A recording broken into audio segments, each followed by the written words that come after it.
there was a kind of what you call double dealing, particularly from the years between 2017 and 2023. 2017 was when the direct sales and direct purchase arrangement started. And that arrangement was supposed to be a direct swap arrangement, such that, I give you 100 barrels crude oil, and you give me 100 liters worth of either petrol or premium motor spirit or DPK, dual purpose kerosene, or automotive gas oil, that's diesel. AGO diesel. Yes. However, in most cases, it's actually the PMS that comes. So it's supposed to be a direct swap that should not involve cash payment. It shouldn't involve cash payment because I'm giving you 100 barrels and I'm saying, give me 100 barrels equivalent of refined products, any of these three or all of them. Now, another thing there actually was also that why I think my figure could actually go higher, could have been higher, was that the byproducts in this crude oil were not captured. Yeah, in fact, that's the interesting part of it. And let's be very specific here. I think the daily figure was about 460,000 barrels of crude oil. 445, actually. Oh, okay, 445,000 barrels of oil. And this was sent to several refineries. Yes. And now, when you're producing this, there are some other things that you get apart from, just the petrol that has been expected from it. And so those other ones were not captured. That's captured. What you're saying. And yeah, they are not captured. And the byproducts. Yes, and actually, sometimes, depending on the type of crude you have, you could actually have more value from those byproducts than even the petrol itself. Interesting. So it's just like saying, I'm giving you this, I don't want the byproducts. You go and do whatever you want to do with it. At best, you could have monetized it and say, okay, these byproducts are of this value, of this estimated value. So give me more liters. Okay? Of petrol. Since petrol. My interest is only petrol. Absolutely. So you see, that was what I was, talking about in terms of the double warming. Now, apart from this arrangement, this DSDP arrangement, you now have also cash collection. And I keep emphasizing this. If you are using crude oil to swap, you don't need money because it's a direct swap arrangement. So there was no need for us paying money, subsidizing for what we are already using our crude. Absolutely. For. Because I remember there was a time when Julius Berger, one of the companies in Nigeria, was said allegedly to have been requesting crude oil in the place of monies when we could not meet up with some of the demands that we had asked them to do. It's exactly when they build infrastructure for us, they will take crude, and that goes on. It's exactly so. It's a kind of trade, by barter. When you give this crude out, you shouldn't pay. But that was what was happening from 2017. Crude was given, and also cash payment was, being used, being applied. I don't know what you now, what you want to do with that cash. Because and we had a president that was said to be a very prudent president. Then President Buhari, who happened to be the Minister of Petroleum himself. How do you align all of this together? Was it misadvised by the NNPC? Was it that the NNPC board was not doing its job? Or who was responsible for those huge monies that we hear some people were even complaining that they are tired of making money? Is he aware of what was going on? That is the question. Is he aware of what was going on? It is, there is. Are you saying that the president of Nigeria will be on that seat and will not be aware? That's not what I'm saying, but I am asking. I'm not saying it. I'm asking because if someone is aware, such a person that has proven to have that level of integrity, he will not allow it. He will not allow it. That I'm sure. And how about the National Assembly? How come we had the Senate and House of Reps and they couldn't do anything to stop this executive from going ahead with such an arrangement? Yeah, well, another issue that we have in our democracy is that most of the time the National Assembly, unfortunately, shifts the blame to the executive. not knowing that, government is actually the executive, the legislature, and the judiciary. So the National Assembly simply says everything that needs explanation, go to the executive. Now, coming back to what I was saying, you now have about an average of 6 trillion.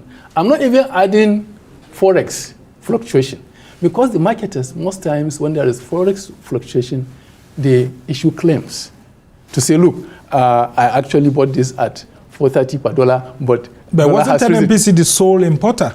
Well, I would explain that. Now, this concept of sole importation of the NNPC is not actually, as it looks on the table, because you see, the government has given the NNPC the blank check, ensure that there is fuel.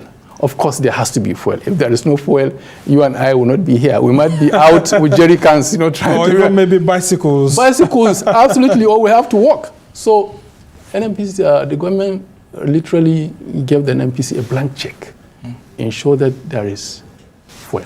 So what the NNPC did was to now say, and NNPC doesn't have the capacity actually to import everything. It now subcontracts this importation to marketers. So, but whenever the marketers are talking and trying to move away from the blame, they say, no, it's NNPC that is the sole importer. Meanwhile, they are the ones importing on behalf of the NNPC. You got me. You got me, editor. Interesting. So now, we now have a situation where you have about average of 6 trillion, every year, average. As I said, I didn't include forex, I didn't include demurrage. All these claims are there, 6 trillion from 2017. You might have years where it's not up to 6, but by the time you compute, all the other claims, forex, demurrage, all of that, you arrive at that. So let's take it 6 times 7 years. That's how you were able to arrive at your figure. And then coming back. Now that we have removed fuel subsidy, in the past 30 days, how much would Nigeria have saved?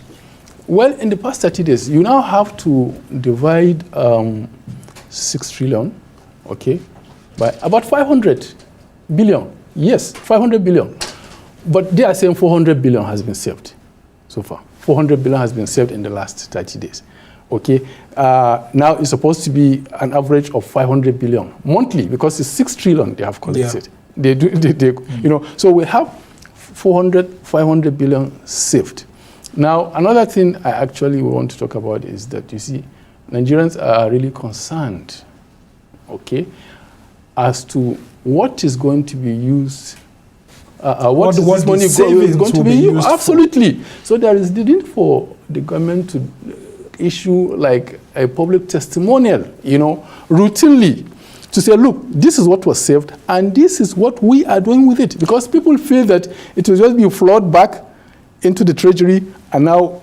Now, there's another controversial aspect of this, because someone was telling me that, look, let's be careful about what we are saying as the media, because it's not as if the 400 or 500 billion that you're saying is actually somewhere that the federal government owed NNPC, and it wasn't paying some of those claims that NNPC brought in fuel. So it's not as if that 400 billion is somewhere. It's just that we are no longer paying the 400 billion again. What can you deduce from that? Well, actually, NNPC has been making this claim, but it has not clearly, outlined where, when, and how the government is owing it. You and I know that for a few years now, NNPC has not been remitting funds into the federation account. Yeah, that is a fact. There's a time where which is against the Constitution. It wasn't doing that. It is unconstitutional. The Constitution says all money should go to the Consolidated Revenue account, CRA. It should go there first before it is used. But NNPC has been, and it's all out of this, frenzy, this blank check, given to NNPC to say, ensure that there is fuel.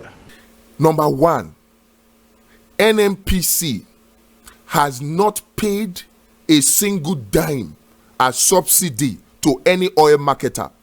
Quote me on this. For the past 8 years under Buhari, NNPC has not paid a single dime of subsidy money to any oil marketer.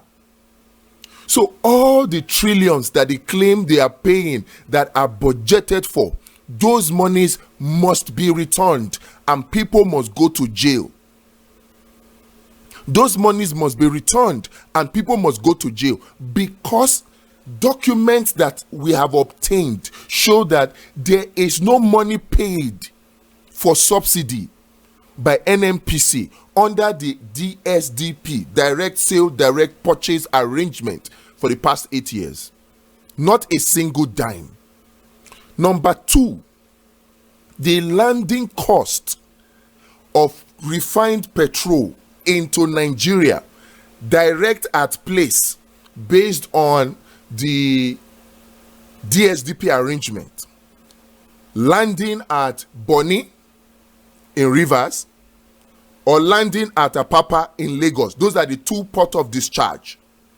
The landing cost of fuel is the same as the free on board cost of NNPC, which is the cost of NNPC putting the crude into the oil vessel of the refinery. Now that landing cost, which is the free on board cost, is equal to the production cost of NNPC, and which if we want to take the higher limit is $30 per barrel. $30 per barrel. Now $30 is the upper end of the cost of production. Some countries have $4 per barrel production. Some have $5 per barrel production, cost of production. Some have $10 per barrel cost of production. But let's admit that, okay, in Nigeria's case, it is different and our cost of production is higher. And we put it at $30 per barrel. That's the cost of extracting oil from the ground. $30 per barrel. One barrel can refine 170 liters of refined petroleum product. One barrel. So that means that if you divide $30 by 170, your cost of production comes to about 18 cents. 18 cents per liter. 18 cents per liter. That's the cost of production. And that cost of production is directly the landing cost based on the direct sale, direct purchase arrangement with the refineries. With the refineries, what they call consortium is actually an arrangement with the refineries. Now, that is glaring. So no money has been paid for subsidy for the past 8 years. Categorically, I'm making this statement, and I am beginning the process of working with CSO, civil society organizations. We need to hold some people accountable. If the government will not hold them accountable, we will hold them accountable. We will sue people. Monies that have been paid under the false pretense of subsidy must be returned. We will make sure they are returned compulsorily, and people must go to jail.